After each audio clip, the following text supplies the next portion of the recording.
अच्छा एक बात बताओ, सच्ची बात बताना, आप झूठ तो बोलोगे नहीं, हमें पक्का पता है।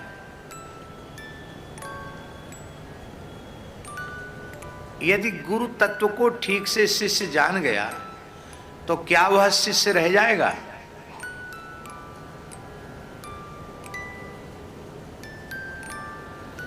एक बहुत अच्छे भगवत प्राप्त महापुरुष थे, उन्होंने एक बड़ी अच्छी बात हमको बताई। उन्होंने कहा कि जो प्रसिद्ध है गुरु करे जान और पानी पिए छान, तो गुरु को जान गया तो वो तो गुरु ही हो गया, शिष्य कहां रह गया? गुरु तत्व को यथार्थ रूप में जान गया वो गुरु हो गया, शिष्य कहां रह गया? और गुरु तत्व को जानने की सामर्थ्य आ गई तब शिष्यता की क्या जरूरत है? इसका अर्थ क्या है? गुरु करे जान पानी पिए छान। तो उन महापुरुष ने बताया कि गुरु तो गुरु हैं, गुरु करे जान, अपनी श्रद्धा को जानकर, अपने विश्वास को ठोक बजाकर, अपनी श्रद्धा को टटोल कर तब गुरु जी की शरण में जाए। ये जीवन में कहने का अवसर ना मिले कि गुरु जी ने उसको तो ये दिया, उसको ये दिया, उसको ये, हमको क्या दिया।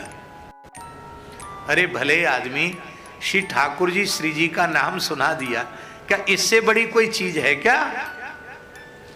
नाम नहीं दिया, नाम के रूप में साक्षात ठाकुर जी को दे दिया। आपकी हृदय कुंज में युगल प्रियालाल को विराजमान कर दिया। आप कहते क्या दिया गुरु जी ने?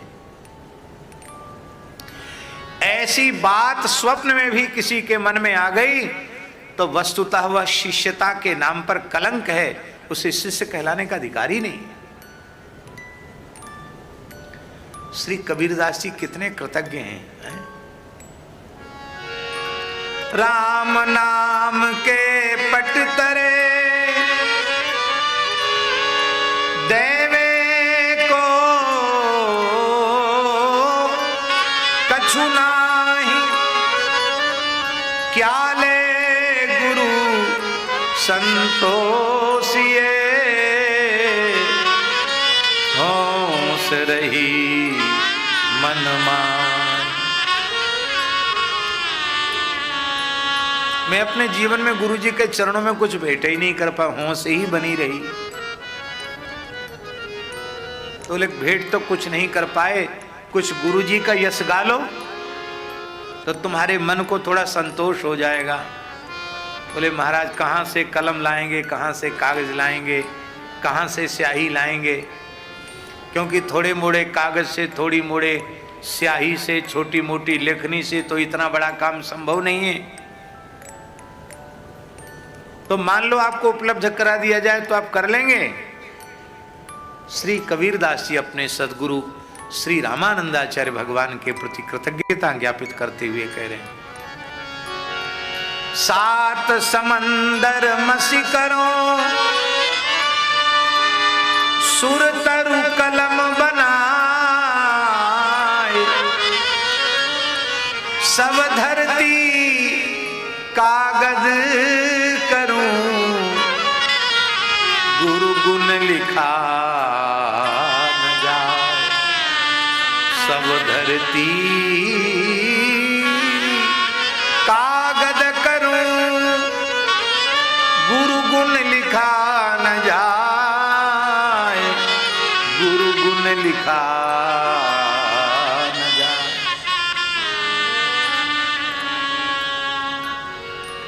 तो तत्वजीवा ने निश्चय किया कि गुरु जी की खोज बड़ी कठिन है, कैसे हम पहचानेंगे? भले ही सब पोथी पत्रा पढ़ डाले, लेकिन गुरु जी को पहचानना तो बहुत कठिन है।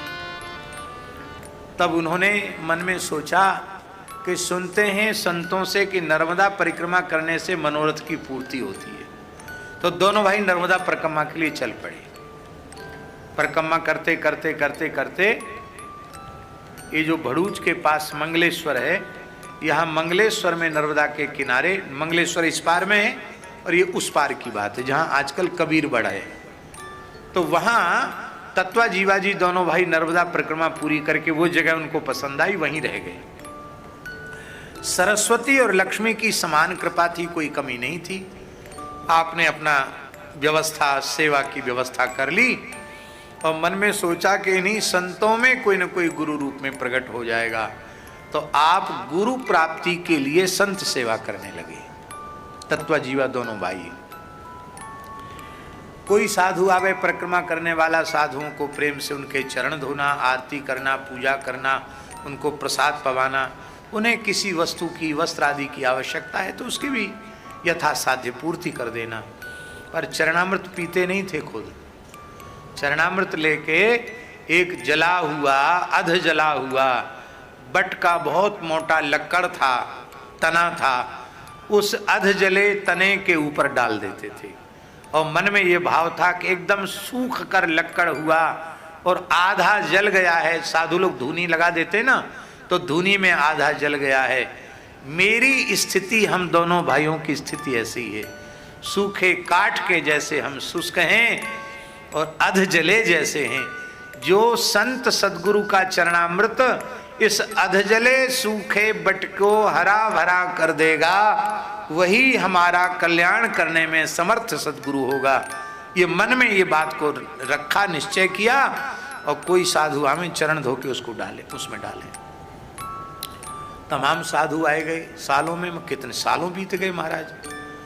अंत में कहीं न कहीं से तो हवा लग जाती ना कि ये क्यों इस पर डालते हैं, तो पता चल गया कि हरा भरा करने के लिए डालते हैं। अब साधुओं ने काशी में जाकर कबीरदास जी से कहा, महाराज साधुओं की लाज जा रही है, सैकड़ों हजारों साधुओं के चरण धो के डाल चुका है पर वो हरा भरा नहीं हुआ, थोड़ी भेष की लाज तो आप रखो। कबीरदास जी की इच्छा नहीं थी, लेकिन संतों के आग्रह से आप पधारे जमात के सहित। और जैसे ही तत्वा जीवा जी ने कबीर जी के चरण धो करके उस ठूंठ पर डाला, वो हरा भरा नहीं हुआ, तत्काल उसमें से शाखा प्रशाखाएं निकल पड़ी और वो अधजला सूखा लक्कड़ विशाल वटवृक्ष हो गया। आज भी इतना बड़ा वटवृक्ष है, उसका नाम है कबीर बड़। इतना बड़ा वटवृक्ष है ये अम्बरीश जी कि हम समझते हैं 1-1.5 किलोमीटर के क्षेत्र में फैला हुआ वृक्ष होगा। हमने अपने जीवन में इतना विशाल वटवृक्ष नहीं देखा। 1 लाख लोग बैठ के नीचे कथा सुन सकते, इतना बड़ा वटवृक्ष है। ये पता ही लगाना मुश्किल हो जाता है कि इसमें मुख्य वृक्ष किधर है, इतने उसकी शाखा प्रशाखाएं निकल गई हैं। हम 2-3 बार वहां दर्शन करके आए, आज भी वहां स्थान है। कबीर जी के चरण पकड़ लिए, बोले हम तो अब चेला बनाओ। कबीर जी ने कहा हम अपने गुरु जी से शिष्य बनवा देते हैं आपको। बोले नहीं गुरु जी चेला जी नहीं, हमारी प्रतिज्ञा आपके चरणों में पूर्ण हुई, आप ही बनाओ। बोले मैं जुलाहा के रूप में प्रसिद्ध हूँ और आप लोग पवित्र दाक्षिणात्य विप्रकुल में उत्पन्न हुए हैं, शास्त्रों के विद्वान हैं, त्रिकाल संध्योपासन करने वाले हैं। सामने देने को प्रस्तुत हो जाए उसमें संकोच नहीं किया जाता है, सामने देने को प्रस्तुत हो जाए उसमें संकोच नहीं किया जाता है। प्रेम पथ ही ऐसा पथ है। अब ये तो हो गया, जाति से बहिष्कार होने पर भी कोई उनको हानि नहीं हुई, किंतु दोनों के पुत्र पुत्री विवाह के योग्य हुए। अब जाति से बहिष्कृत होने पर समस्या तो यह है कि भाई विवाह तो सनातन धर्म की मर्यादा के अनुसार ही होगा। अब कोई ब्राह्मण न बेटी लेने के लिए तैयार है और न बेटी देने के लिए तैयार है। अब कैसे होगा, विवाह कैसे होगा? गुरुजी से कहा, कबीरदास जी से, तो श्री कबीरदास जी ने कहा कि देखो भगवान सब कृपा करेंगे, करना तो सनातन धर्म की मर्यादा के सर्वथा अनुरूप ही है, लेकिन थोड़ा सा लोगों में ऐसी बात फैला दो कि ठीक है आप लोगों ने हमारा जाति से बहिष्कार तो कर ही दिया है और भाई बेटा बेटी तो ब्याह के योग्य है, इनका ब्याह तो किया ही जाएगा। तो अब हम तो आपने कह दिया कि वो जुलाहे के शिष्य हैं, तो अब हमारे तो कोई नियम कानून तो कुछ रहा नहीं, तो हम अपने ही परस्पर पुत्र पुत्रियों के ब्याह कर देंगे। भैया जी विचित्र बात है, जैसे मुसलमानों में हो जाता है, ब्याह कर देंगे और ब्याह करके इस प्रकार का ग्रंथ लिख जाएंगे कि इसी का प्रचलन हो जाए। अब विद्वान तो बहुत बड़े थे ही। अब ब्राह्मणों ने कहा कि इतने प्रकांड विद्वान हैं, कहीं ऊट पटांग कुछ लिख मारा इन्होंने और ऐसी परंपरा चल पड़ी तो वर्णाश्रम धर्म तो बिल्कुल डूब जाएगा, लुटिया ही डूब जाएगी। बोले महाराज ऐसा मत करो, हम लोग अपना प्रस्ताव वापस लेते हैं, आपको आदरपूर्वक जाति में फिर से सम्मिलित करते हैं। तो कबीरदास जी ने जुक्ति सिखा दी थी, बोले जल्दी झुकना नहीं। कहा नहीं नहीं नहीं बिल्कुल नहीं, हमें कोई जरूरत, हम तो जो करना चाहते वही करेंगे। नहीं नहीं महाराज ऐसा मत करो, धर्म का सर्वनाश हो जाएगा। कैसे आप अब फिर से समाज में आओगे? बोले एक बात है, आप लोगों ने संत की महिमा, भगवंत की महिमा, गुरु की महिमा, भागवत धर्म की महिमा को स्वीकार नहीं किया, सामान्य धर्म की महिमा को स्वीकार किया, विशेष धर्म जो भागवत धर्म है उसके महात्म्य का तिरस्कार किया। इसका प्रायश्चित करना पड़ेगा। क्या बताओ प्रायश्चित क्या है? बोले आप सब वैष्णव हो जाओ, आप सब भगवत शरणागत हो जाओ, यही इसका प्रायश्चित है। तो बोले हम चेला बनेंगे तो दूसरे के नहीं बनेंगे, हम आपके ही बनेंगे। हाँ हाँ कोई बात नहीं, गुरुजी ने हमको कह दिया पहले से। तो श्री तत्वा जीवा जी ने सब ब्राह्मणों को विधिवत श्री षडक्षर राम तारक मंत्र की दीक्षा दे करके सबको भगवत भक्त, सबको भगवत शरणागत बना दिया। इसलिए नाभाजी ने लिखा तत्वा जीवा दक्षिण देश वंशोद्धर, वंशों के वंश उनका उद्धार कर दिया राजत विदित। भागवत धर्म की ऐसी महिमा है। इसलिए अब क्या कहें, भीलनी के गहो पग, क्या लिखा है सबरी माता के चरित्र में प्रियादास जी ने। सरोवर का जल तो शुद्ध हो जाएगा, लेकिन भीलनी के गहो पग, अपने ऋषित्व के अहंकार को त्याग कर भीलनी सबरी के चरण पकड़ो, क्योंकि सबरी के अपमान के कारण सरोवर का जल विकृत हुआ है। पूज्य श्री बथुरादास जी भक्तमाली जी महाराज कहते थे, सबरी वहीं खड़ी खड़ी सुन रही थी, देखा राम जी हमारी पोल पट्टी खोल रहे, भाग गई जंगल में सबरी। अब घनघोर जंगल में कहाँ खोजें सबरी को, क्योंकि सबरी तो बहुत दैन्य भाव भाविता थी। वो नहीं चाहती थी कि कोई ब्राह्मण, कोई ऋषि मेरा पैर की क्या चले, मेरे शरीर का भी स्पर्श करे। वो बेचारी भाग गई दीनता के कारण। बोले महाराज जंगल में खोजना तो अब सबरी का बड़ा मुश्किल है, क्या करूं, क्या करें हम लोग? बोले करोगे क्या, जहां सबरी खड़ी थी उसकी चरण रज उठा लो और सरोवर में डालो।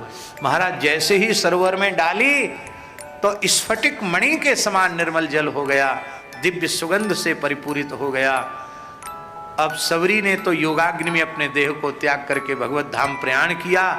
अब ऋषि रोने लगे, जब तक सबरी विद्यमान थी तब तक हम सबरी का महात्म्य नहीं समझ सके, और अब जब सबरी आपके नित्य धाम को चली गई योगाग्नि में अपने देह का विसर्जन करके, अब हमारे जीवन में पश्चाताप ही पश्चाताप रह गया।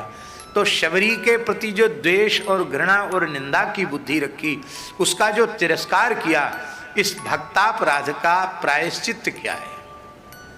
इसका प्रायश्चित बताओ। तो ठाकुर जी ने कहा प्रायश्चित यही है कि शबरी के सहित मेरे विग्रह को विधिवत प्रतिष्ठित करो और फिर उनकी सेवा पूजा करो, भक्त का नामस्मरण करो, तो अपराध नष्ट हो जाएगा। और आज भी ये छत्तीसगढ़ क्षेत्र में सबरी नारायण है। किस जिले में है? शिवरी नारायण, शबरी नारायण रायपुर जिले में, जहां भी है। छत्तीसगढ़ जो दंडकारण्य का ही क्षेत्र माना जाता है, वहां आज भी शबरी नारायण भगवान का मंदिर है। क्या नाम है? शबरी नारायण। बोलो सबरी नारायण भगवान की। इसलिए उत्कृष्ट और अपकृष्ट का ठीक है व्यवस्था है, और उस व्यवस्था का हम लोगों को आदर भी करना चाहिए, लेकिन जहाँ इस प्रकार की बात हो वहाँ तो भगवत भक्ति ही सर्वोपरि है। ऐसा मान करके भगवान के भक्त किसी वर्ण के हों, उनका आदर तो करना ही चाहिए। स्वपच भक्त का आदर धर्मराज युधिष्ठिर ने किया कि नहीं किया? जैमिनी अश्वमेध पर्व में, महाभारत में इसका चरित्र है।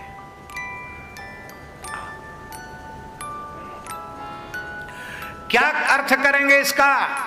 अहो बतस्वपचोतो गरीयान यज्ञ हुआग्रे वर्तते नाम तुभ्यम ते पुस्तपस्ते जुहुबु सस्नुरार्या ब्रह्मानुचुर नाम गृणन्ति ये थे।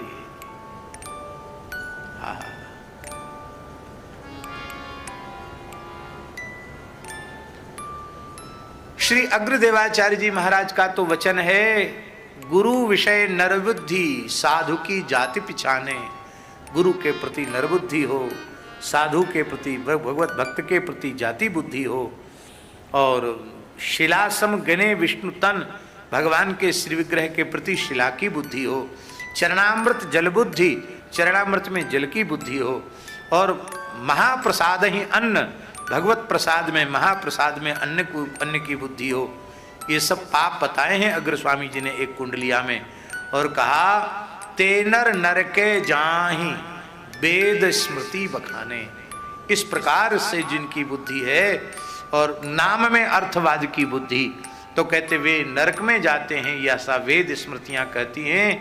और पाप दुर्घट विकट, और वो सब कट जाते हैं हरिनाम रटने से, लेकिन ये न कटे हरिनाम रट।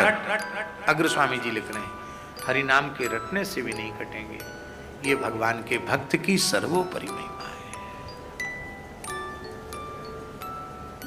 इसलिए आराधना नाम सर्वेशाम विष्णु आराधनम परम तस्मात् परतरम देवी तदीया नाम समर्चनम। हम लोग जरा भंडारे में संतों का चरणामृत उतारते हैं तो क्या पूछ पूछ के उतारते हैं कि आप कहाँ के हैं, क्या नाम है, किस घर में पैदा हुए, पूछते हैं क्या? बेस भगवान का है, चरणामृत उतारते हैं और बड़ी श्रद्धा से चरणामृत लेते हैं। हम नित्य लेते हैं।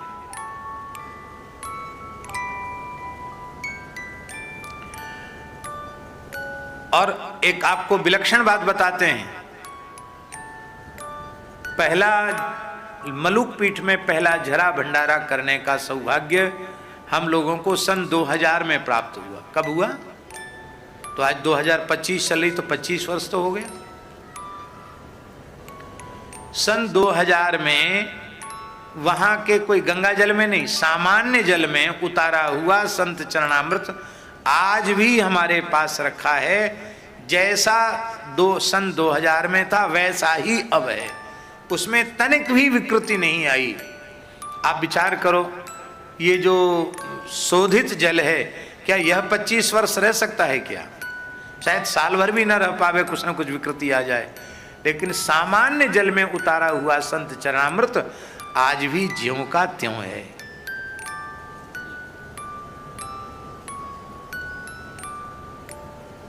अब क्या मानेंगे आप इसको? आपकी बात आप जाने। हम तो ये मानते हैं जैसे गंगा जी का जल दिव्य है, ऐसे ही सब तीर्थ संतों के चरणों में है। उनका चरण जल भी, प्राकृत जल भी संत चरण का स्पर्श करके दिव्य हो जाता है।